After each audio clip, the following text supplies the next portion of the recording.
The defense was terrible, but a win is a win, right? Lakers beat Utah. We'll break down next.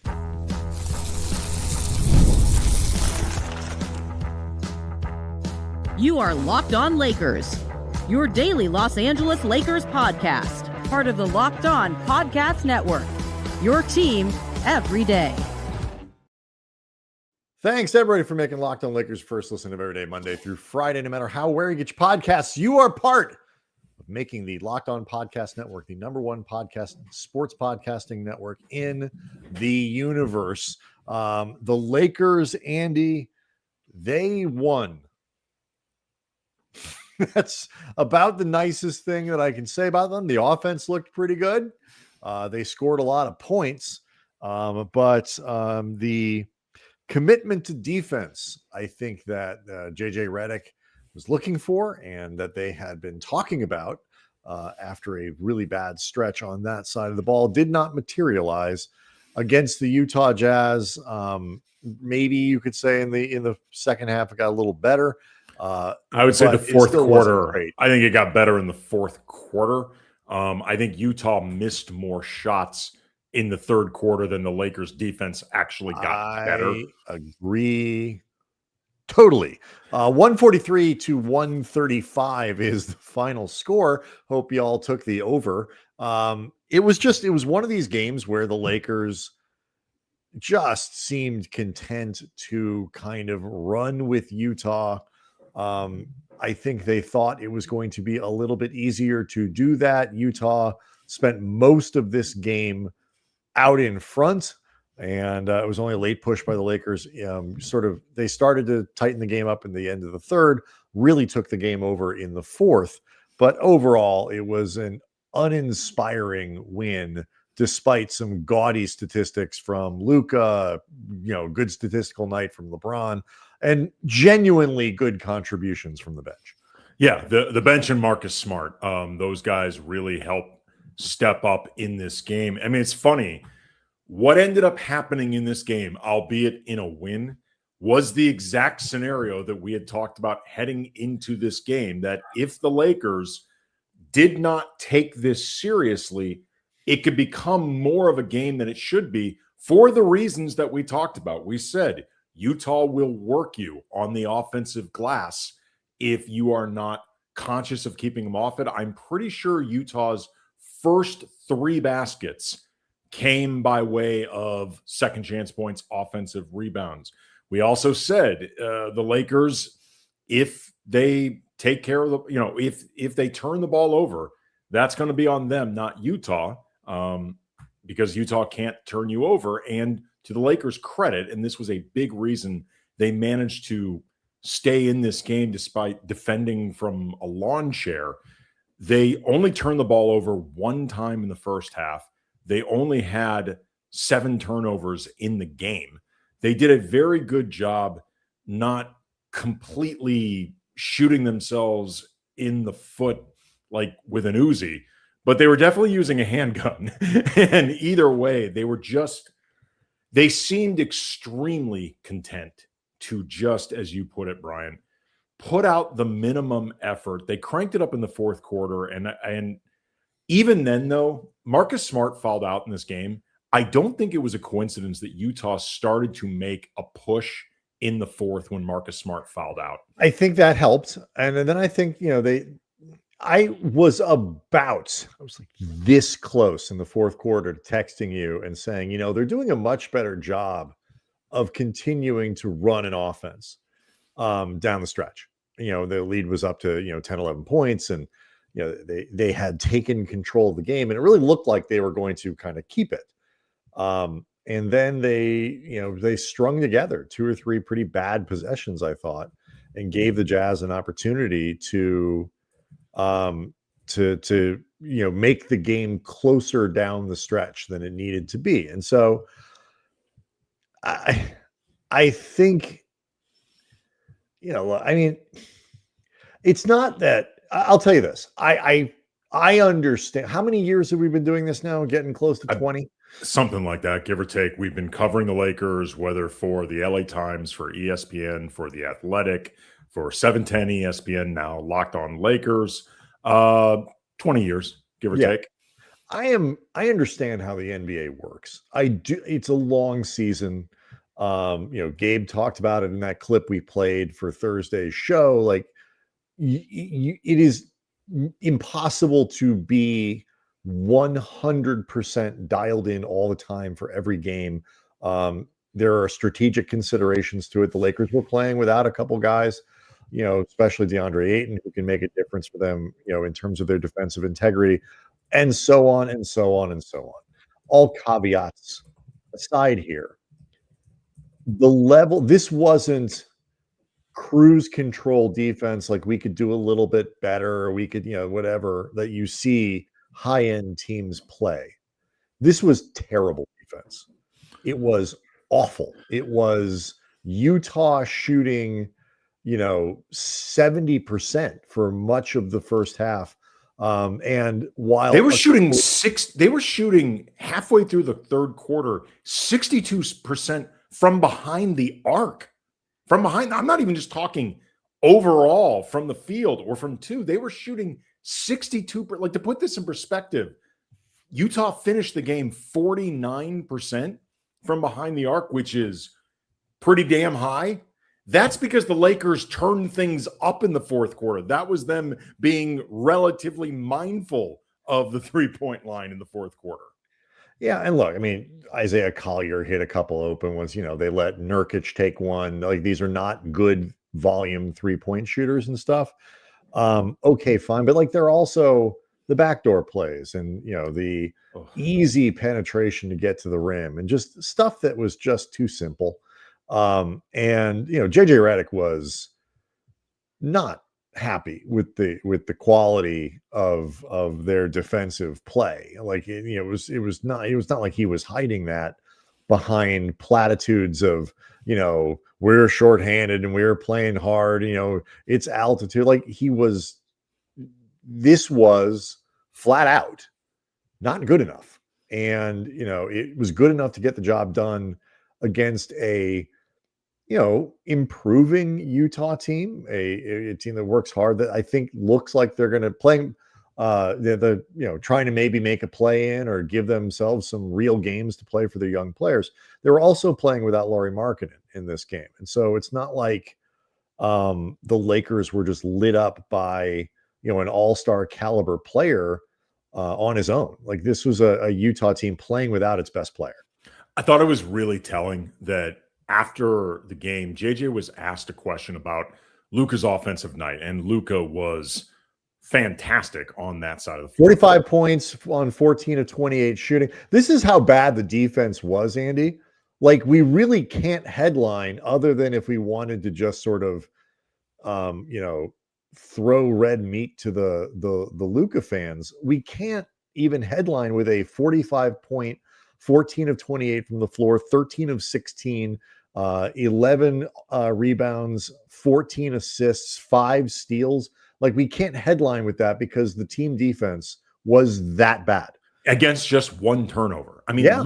Luka offensively in this game, other than from behind the arc, 4 of 12, I will continue to say he's taking too many threes. I just think Luka is taking more threes than are necessary. I think they're often threes that take the team out of rhythm as a whole. And sometimes it feels like Luka is just trying to shoot his way into a three-point groove as opposed to just scoring, which Luka can do from anywhere on the floor. I recognize the idea that once he starts hitting that step back, he basically becomes unguardable. Yeah. Like, I understand it, but I'm just saying. I actually would go on. We can talk about it later in the show. I have a different view of sort of sometimes why he gets into that mode. But yeah, go on.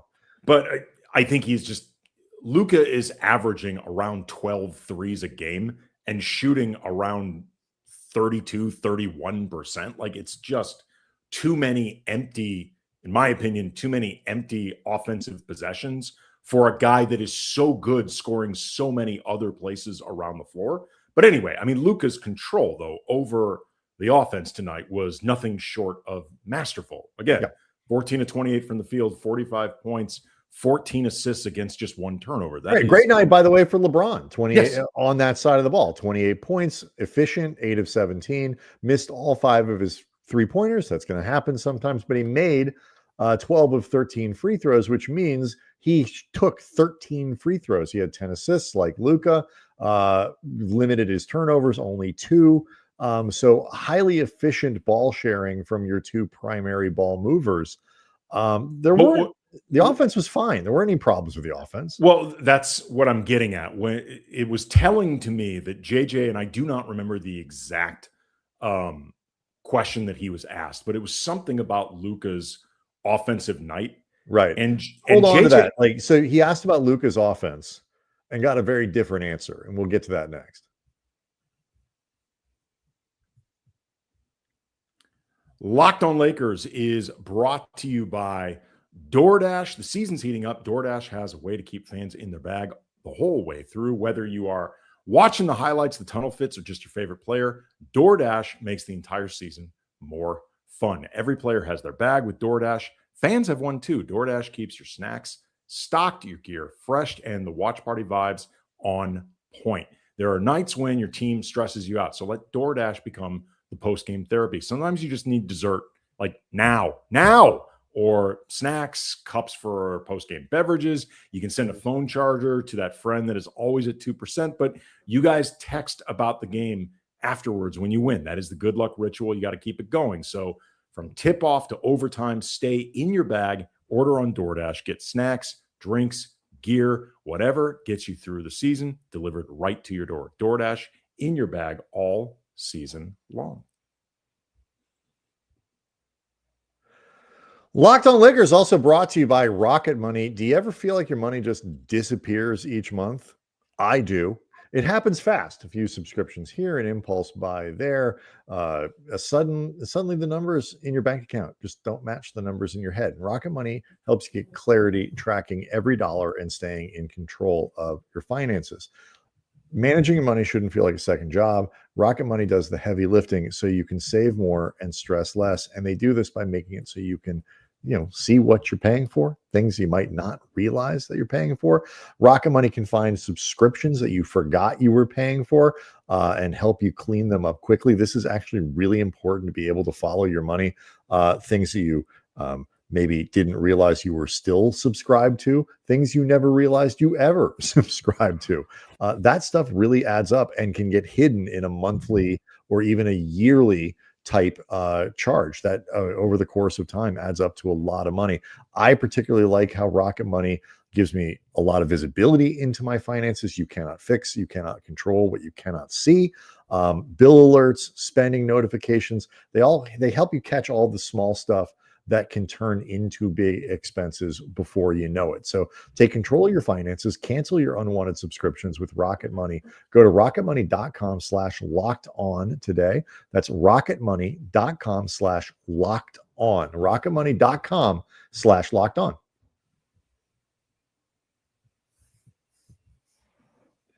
So, the question that was asked of JJ Redick after the game was something about Luka's offense. Again, 45 points, 50% from the floor, made it to the free throw line constantly throughout this game. 14 assists, 1 turn, like all that stuff was great. What was the response? JJ mentioned that Luka's, offense was pretty good through much of the night, but there was a little bit of waning on the defensive end. He worked an assessment of Luka's defense into a question about the offense. And so it is clear, JJ went out of his way to say that Luka was not the only problem defensively. He said this was what went on for everybody during this game. So it was not about him trying to call out Luka specifically.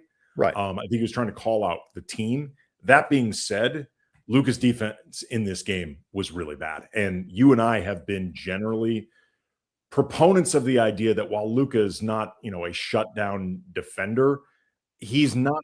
I don't think he is as bad for the most part as his reputation. This was a game where I don't know if playing without Austin is starting to catch up to him in terms of some of the responsibility, or it was a night where he was disinterested, or both. But he was one of the primary candidates in terms of losing shooters, losing backdoor cuts, leaving guys open. Again, he had a lot of company. The first 5 or 6 minutes of this game for Rui were brutal.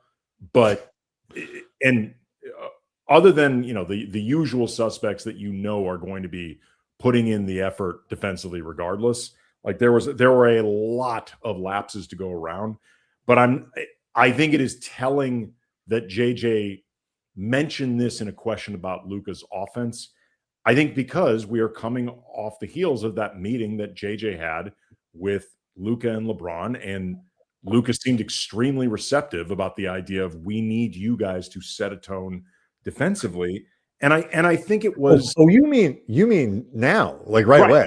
Oh, tonight? Oh, we thought you meant just over the course of the season. It's like we're going to build toward this, right? Like it's a goal, long-term goal.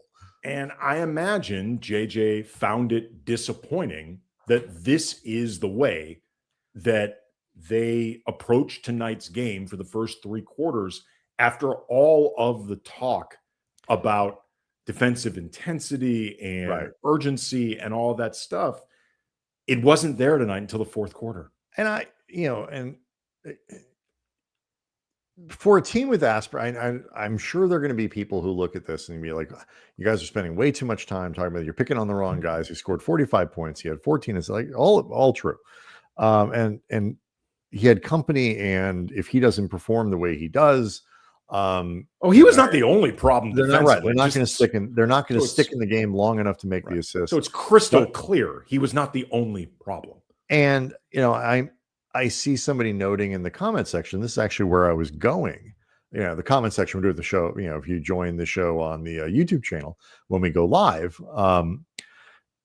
that Luka had 5 steals, and I pointed that out when I mentioned his stat line. And some of these were good, just legitimately good defensive plays, good anticipation, good hands, all that stuff. But there are times, steals for so long were seen as a kind of proxy for good defense. And I think we've moved past that sort of as a basketball culture of being like, oh, this guy had 2 or 3 or 4 steals. That means he's good at defense. It can, but it doesn't always. And I think with Luka, it's not that steals really quick. It's not that steals don't matter, because you were quite literally ending a possession for another team. Like they do matter for defense, but they can hide certain things. There are times when steals are actually a product of defensive players cheating and playing kind of outside the framework of what the team is trying to do, or taking chances that when you get the steal, awesome, but often can compromise the integrity of your defense when you don't. And, I think some of that was what we saw on Wednesday with Luka, like a little bit of cheating, and sometimes it works, but most of the time it screws the guy next to you. And so it just wasn't good enough. Like, if you're a team with aspirations, and the Lakers certainly are, I don't know if if anybody in the building realistically thinks, yeah, we can really give Oklahoma City a run for its money in 7 games. I bet they think they do. They could. But even if you define success for this team as one of the 2 teams left standing in the Western Conference, or finishing top 4, beating Houston, beating Denver in the first round, whatever it might be, or first or second round,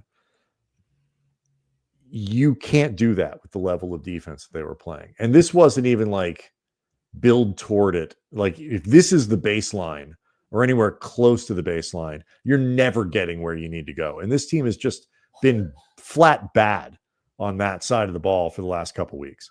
Yeah. And look, like I said, I do think there's an element for Luka defensively where not having Austin out there, it adds more to his plate. Like JJ mentioned that in the Phoenix game, down the stretch of the game, he said that Luka refused to bring the ball up. And it was very clear. He was not being critical of Luka. He said Luka was exhausted. Like Luka was, I took it to mean, refusing to bring the ball up because he's like, I don't think it's a good idea for me to do it. I need somebody else to.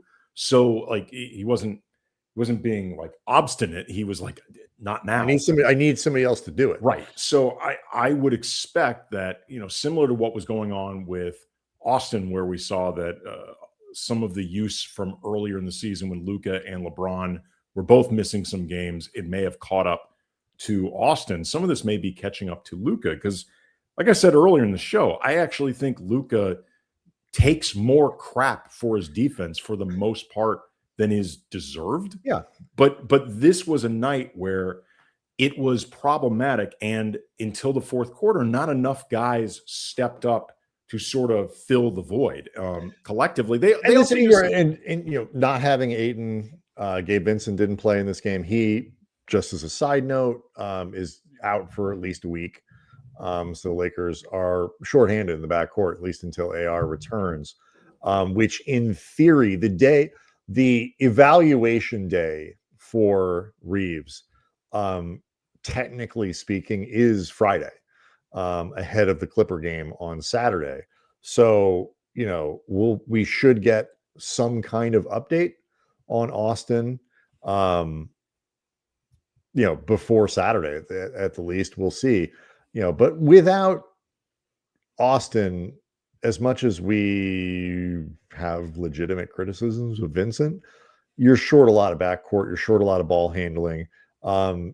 Gabe at least always tries, and I think is one of the players who is most aware of what your defensive strategy is as a team on any given night. And so when he's not available, it hurts you there too. So yeah, I mean, they were playing shorthanded. They didn't have Ayton, who's been, a hard worker on that side and could have mitigated some of the problems they had on the glass.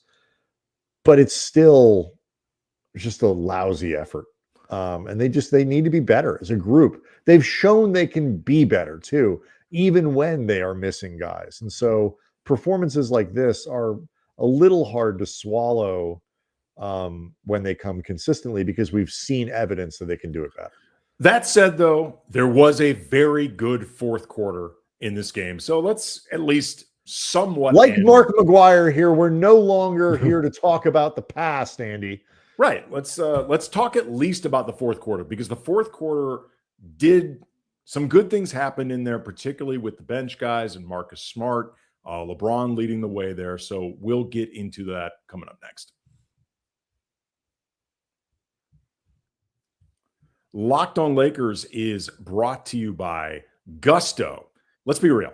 Nobody starts a business for the joy of calculating tax withholdings or managing payroll spreadsheets unless you're some type of antisocial weirdo. And if that's your thing, great, enjoy. But we do appreciate you listening.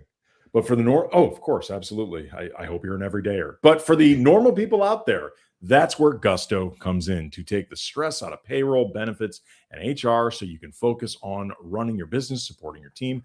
Gusto is the all-in-one remote-friendly payroll and HR platform that makes managing your team simple, transparent, and fast. Whether you're hiring, onboarding, or paying employees, Gusto helps you do it all from one place without the hassle or hidden fees. Unlimited payroll runs for one monthly price, which means no surprise charges at the end of the month. And knowing you can reach certified HR experts at any time gives you real peace of mind. Try Gusto today at gusto.com/LockedOnNBA. Get 3 months free when you run your first payroll. That's right. 3 months of free payroll at gusto.com/LockedOnNBA.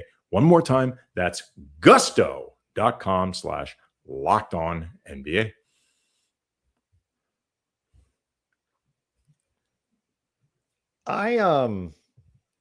You're right. Like, you do want to make sure that the positives here are pointed out, because there's a long way to go on the defensive side of the ball to be considered an elite team.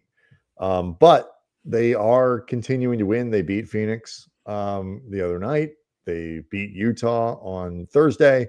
They are now going to go play a Clippers team that is, to say the least, struggling. In free-falling chaos. I mean, wow. And like, you seen the pictures from inside the building? like folks ain't showing up to watch that stuff. And so it's a dark time. Like every once in a while, Darian Vaziri hosts Locked On Clippers. You just see these videos of him, on social media, and he looks just so sad. He He deserves looks better. defeated. Darian deserves so much better, man. He really does. So you've got the Clippers on Saturday, which is going to be a Lakers home game. I think the way it is going to, what that crowd looks like. And, a chance to continue winning games, even when you are not playing at your peak. That is, I think, the sort of the optimistic way of looking at it. But they did legitimately, for the second game in a row, get meaningful performances from the bench.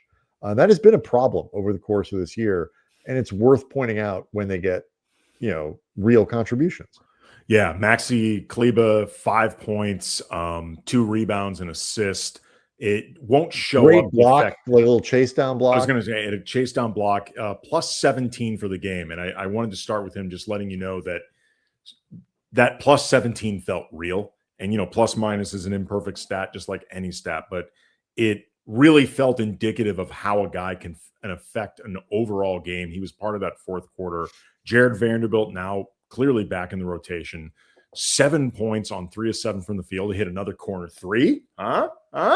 11 rebounds, 5 on the offensive glass. He was plus 15 in this game. Jake LaRavia, 12 points, 4 of 6 from the field, 2 of 4 from behind the arc. 6 rebounds, 4 assists, 3 on the offensive glass, plus 14. The 3 of them were the main guys off the bench who were playing very well, I thought, throughout a lot of this game, but particularly in the fourth quarter, which began with LeBron, Smart, Kleber, Vando, and LaRavia. And that's really when they began to pick things up. So Marcus Smart, I believe, hit 3 threes in the fourth quarter before eventually fouling out. And first of all, it almost felt emblematic of just the Marcus Smart experience. He's going to hit the threes. He's going to make some big plays. He's going to be all up in everybody's space. He's going to play with that physicality, and he may just foul out.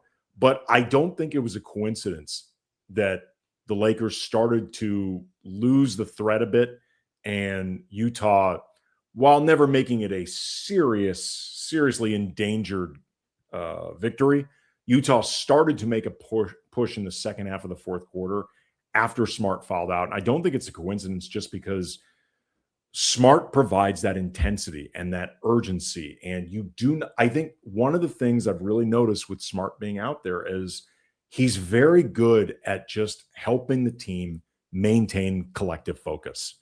And this is a group that can sometimes be prone to losing that focus, and Smart helps.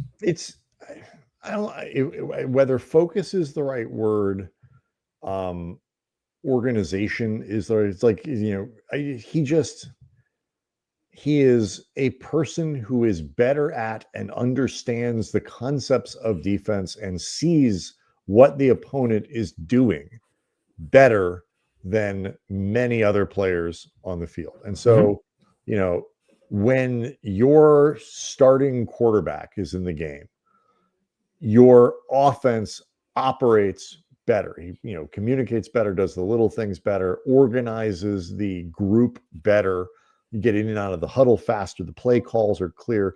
When the backup comes in, the offensive line is still blocking just as hard. Guys run their routes, generally speaking, like in the same way. The people are doing, it just doesn't work as well because quarterback's not as good.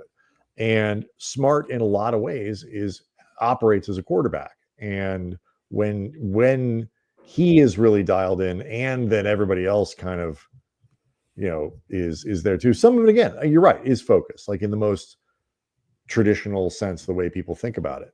But there's a skill there. Like when LeBron is really engaged, he functions in a very similar way. But, Anthony Davis, it's not just the fact that he's a sick athlete. He has incredibly good defensive instincts. And, guys like that can cover a lot of sins. And the Lakers are sinners, Andy. Sinful Sinners. They need to be cleansed and excised and all kinds of stuff. 5,000 Hail Marys. You mentioned Kleber though. Like, I wish awesome screens was a stat in the box score, because that the plus 17 that you mentioned is like 3/4 awesome screens. Helps guys get open. It does. Guys get good looks. Luka hit a couple that were just like with Maxi blocking for him, essentially. Like, this is just the little stuff. And like, so when you look at what are generally modest box scores with somebody like Kleber and wonder why the coaching staff seems so willing to put him in games anytime he's healthy, it's because of stuff like that. And he is another guy who understands structurally defense, where he's supposed to be, helping other guys be where they're supposed to be. Because when one person gets out of position, somebody else has to compensate. Somebody's got to compensate for that guy. It's a waterfall. The best way to do it is by having everybody do what they're supposed to do. Yeah, and it helps too when you can get away with it a little bit easier, just like the 5 points, just the 2 rebounds, when Jarred Vanderbilt grabs 11 rebounds himself and has 7 points. LaRavia has 12 points. All 5 Lakers starters were in double figures. Really quirky, fun stat for Jackson Hayes. I'm glad you were mentioning this. I was going to go there. Yes. Jackson Hayes, 16 points, 7 of 7 from the field. As a Laker, Jackson Hayes is shooting 100% from the field against the Jazz.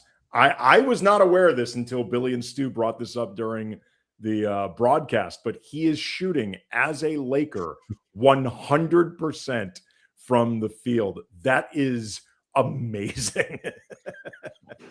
Yeah, I mean, it's not like he's shooting 25 times a game, but like it's like 3 seasons worth of games against a conference opponent. It's not like he never plays them. For his career, though, that boosts his shooting percentage up to 76.6%, not the team he does the most damage against. So in doing this that his time in New Orleans, I don't think he performed very well against Utah at all, because he hasn't missed a shot with the Lakers against the Jazz. And unbelievable. And he's still got like 3 or 4 or 5 teams that he has shot better against. So look, it's one of these sort of underwhelming wins. There are many nights when I'll be the first on it wasn't great. But it felt like a professional effort, and one where that they know that they can do better. This was less than that to me. I did not think this was the type of sort of quote unquote professional win for a team like the Lakers, but they are, Andy, 19-7. They are playing at a 7-31 winning percentage. They are currently tied for 3rd in the Western Conference with the Spurs. They're winning games and they're playing well, and they've won 7 of 10. They're putting space between themselves and that 7 seed. There's a lot to like about what they're doing. And again, they're playing a team that's won 6 times on Saturday, and should win that game. They're having a really good season. 19-7 is 19-7. All right. Locked On Lakers on YouTube is where you can go hang out with over 37,000 subscribers to the channel. Please check the show notes to learn more about the Everydayer Club. If you want to get rid of the advertisements on the show, don't want to listen to those anymore, this is your way to do it. $5 a month, $50 a year. You can check that out in the show notes. We'll be back after the game on Saturday. Everybody get ready for a great weekend.